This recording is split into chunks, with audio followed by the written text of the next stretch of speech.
Parler du peuple contre ma propos qui président la carte il y a Assemblée nationale to yoka ba combattre ba silikeli nini balingi nini to a côté ko kitana chete zo ba combattre moko la moko azana lo ba ko bonjour papa. Oui bonjour. On va parler du peuple nini simbaté. Bon et le liboso là naza ko se focaliser sur la coalition soi-disant coalition. Nazolo baboye ba député auto votaki pona ko kende ko kota na parler du peuple. Baza ba super congolais quand même. Et ça te temps autopesi bango mandat ya kokota na parler du peuple. Et ça pour défendre l'intérêt la population. Mais bon, écoutez un peu ça. Tout ça les coalition entre FCC et Nakash. Comment expliquer coalition et comme il y a des autorités morales et ça l'a raté. Donc il n'y a pas coalition, il y a cohabitation. Donc je demande au chef de l'État Fati, on a ningana mutema moko, on a bimelaga na sambula na zokota na bamai, na zoleka na zonya tatina ba Singapour. Akata relation wanana FCC parce que ce genre ici est kokatana parce que notre chef de l'État Fati Ayokaka, il a l'art d'écouter, azana sagesse mingi et j'ai confiance en lui. Pourquoi? Parce que Ayokaka base. Nous avons besoin de ces gens-là qui vont travailler pour l'intérêt du peuple, pour l'intérêt de la nation. Et non plus bateau sanguinaire, bateau aussi longtemps que la police va mal payer, aussi longtemps que, bon, d'une manière générale, le corps fonctionnaire de l'État a fait aider. Oui, ces gens-là n'ont pas une notion à nous donner. Baza super congolais. Moi je demande au chef de l'État, s'il vous plaît, Fati, on a une makasi, Qatar relation à FCC. Qatar relation à FCC. Eza élément na zoa ya combat.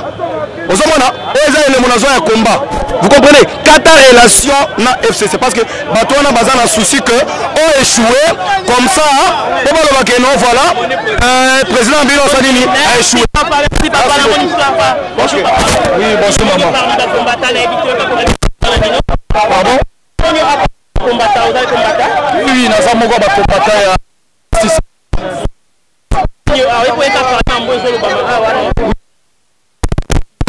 Tout ce qui s'est passé le vendredi dans l'Assemblée nationale, tout ce qui est activité n'a pas pour intérêt à Mboka.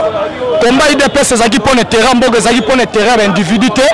ezaki mpona baintérêt ya basanguinarité ezaki mpona intérêt te ke todondwa bien tovamisa population azesouffrir. C'est ça comment intérêt des pesques de toute cette activité na biso.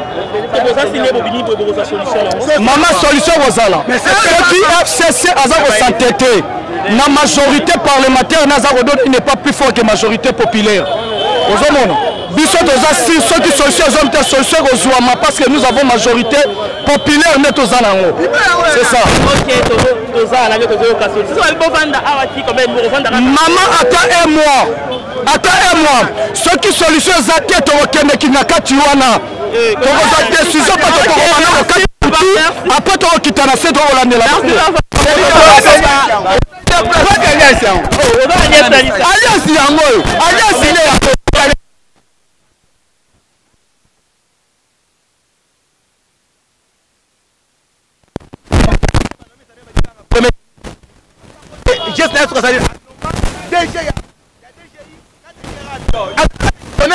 les deux sont vraiment pas si on a la violence la constitution télé les deux Tibala a démissionné a nommé na c'est avant d'aller en fait il y a un Kawaj a fini c'est dire aza avec conscience hier habitué to ka tata Mike auto se pesa bango